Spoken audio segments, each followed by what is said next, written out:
In every group, there is always someone who speaks less than everyone else. Not the loud one, not the center of attention, not the storyteller. Pulling the room into orbit, somewhere at the edge of the circle, there is you, or someone like you. You're there, you're listening, you're present, but you say almost nothing. People notice you, but only in passing.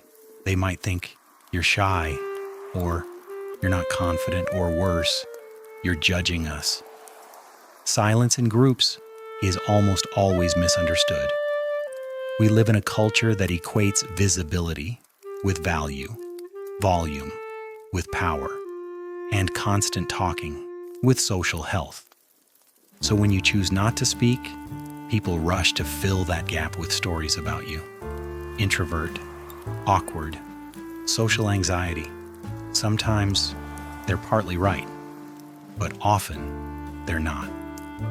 Because your silence is not always fear. It is not always emptiness. It is not a lack of thoughts or a lack of personality. Sometimes your silence is attention. Sometimes it's discernment. Sometimes it's a quiet kind of strength. You notice things other people don't. The way someone's smile fades a little too quickly. The way someone's joke sounds rehearsed, like it's hiding something. You feel the atmosphere of the room before you hear a single word. You read the emotional landscape before anyone else realizes there is one. And while everyone is busy performing, and you are busy sensing. They are broadcasting. You are tuning. This is the psychology of people who stay silent in groups, not as a defect, but as a different form of participation, because in most group dynamics, there are two forces always at work: external validation and internal anchoring. For many people, speaking is a way to secure their existence in the room. If I talk, I'm here. If I talk, I belong. If I talk, I matter. Words become proof of presence, proof of worth. You, on the other hand, are anchored somewhere else. You don't disappear just because you're quiet. You don't cease to exist when you're not explaining yourself. It's not that you never crave approval. You're human. Of course you do. But there is also a stronger pull inside you, a pull toward watching, understanding, preserving your own energy, a pull toward internal resonance rather than external applause. You are not absent. You are measuring. You measure, is this conversation safe? Is it genuine? Is anyone actually listening? Is there space here for truth or only for performance? And if there isn't, your silence deepens. To others, it might look like withdrawal.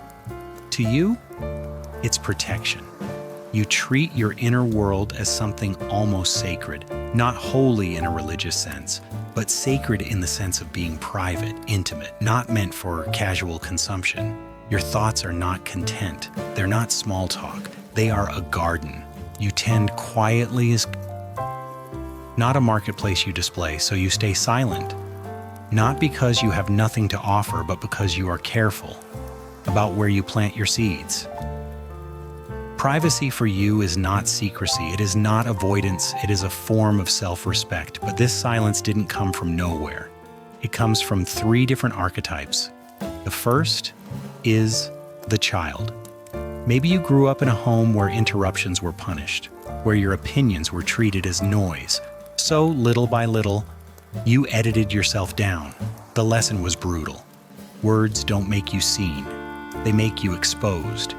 Your silence was armor, not weakness. Armor. Then there is the awakening.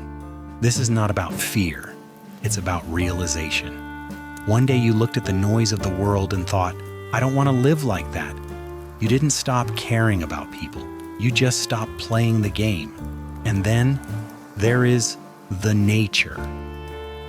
Some people are simply built differently. Crowds felt heavy. You felt more alive in the quiet. You are not broken. You are not less social. Your system is tuned for depth, not volume. But here is the part that matters most. Silence is not the opposite of communication. It's another kind of language. When you stay silent, you're saying, I am here, but I won't perform. I am listening even if I'm not reacting. I respect my own inner world too much to throw it out carelessly. The world rarely rewards this, but beneath the loud surface, there is another value system, one where presence matters more than performance, where resonance matters more than volume. What if your silence is not an absence to fix, but a presence to understand? What if your quietness is not a malfunction, but a different rhythm of being? You are not the empty space between other people's sentences. You are the still point in a spinning room. You are the watcher of the landscape. And maybe, just maybe, the real question is not why do you stay silent in groups, but what kind of world could exist if more people listened the way you do? So, do not force the words. Do not fear the quiet, because in a world of constant noise, your silence is not a void to be filled. It is a gift to be received. And for those who truly know you, that is enough.